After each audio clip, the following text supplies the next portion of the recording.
Celtics Nation, take a deep breath, because tonight hits pride, nerves, and strategy. A late-game sequence flipped the script at the buzzer, and an internal message might reshape the team's path in the coming weeks. This isn't cheap drama. We've got cold hard numbers and a spark of hot indignation.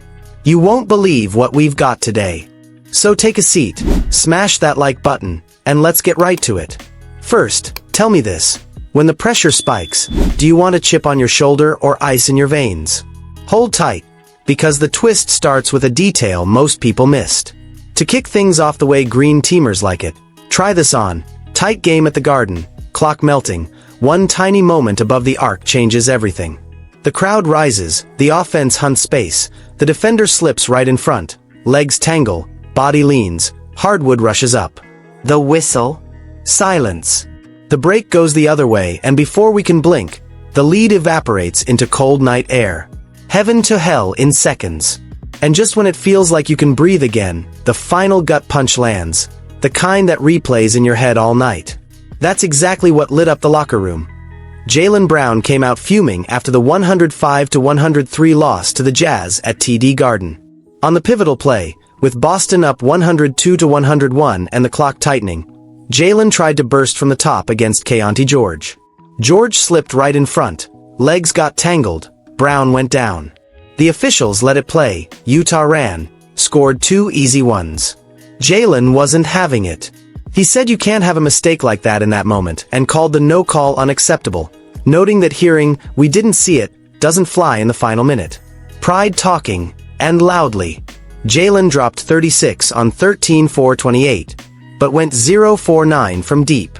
Even so, he was the pressure valve when things jammed. After the slip, Boston still tied it at 103 when Neemias Queta split a pair at the line. But the story ended with a brutal Jusuf Nurkic putback, the ball dropping through at the last gasp. It sticks with you. And here's the painful truth. You can't lean on the whistle. You've got to finish possessions, seal the glass, and control the tempo in the clutch. How does this hit the season? First, it triggers a late-game execution alert. The officiating narrative is real, sure, but the response has to come from our side. Stronger base screens, a firmer driving angle for Jaylen to avoid interpretation contact, and spacing that bakes in a short outlet when the defense collapses the lane. Second, shot discipline. 0-for-9 from 3 demands tweaks in selection and calibrated confidence. Third, emotional control. Channel the anger into fuel, not distraction. Fans are split. Some want the league's last 2-minute report receipts. Others demand cold-blooded box-outs because the game was still there to win. Both are fair. The blown call stings, but a winning identity is forged by erasing everyone else's margin for error. And there's a tactical wrinkle that could change everything in the coming games. More hands-on actions for Jaylen up top with a late screen, punishing switches and reducing the risk of incidental contact. Because trust me, this is going to spark conversation and consequences. But that wasn't even the most surprising part of the day. While we're processing Jaylen's indignation, something even more direct hits. The coaching staff put a finger on the wound with no filter. Joe Mazzulla left the presser with a clear message about the third quarter collapse. No sugarcoating. They played better, played harder. Utah blitzed 38-26 in that stretch, owned the boards 13-4, and shot 72.2% from the field, while Boston got stuck at 39.1%. It's the 5th loss of the season, and the snapshot is uncomfortable. 27th in defensive rebounds per game. In tight games, that tax comes due. You know what hurts. The script was still there to be won, flaws and all. The final play strips the problem to its core. Shot hits the rim, nobody seals, Jusuf Nurkic crashes, tips it in, the arena goes silent. A detail that's repeated over the first 8 games, by the numbers. Not bad luck. A pattern. And patterns only change with decisions. Short term, the fix starts with the basics. Contact first, ball second. Wings helping the 5 close the lane, guards dropping to secure the first touch, and body between man and rim before you even look at the ball. There's more. Third quarter tempo management. When the opponent gets rolling, you need 2 things. A high-value shot from your comfort zone and an earlier timeout to break the wave. That keeps a hill from becoming an avalanche. Offensively, Cleaner choices. Kill the stagnant possessions, cut hard to punish ball watching, and force over-the-back calls on the offensive glass. Defensively, switch only with clear communication.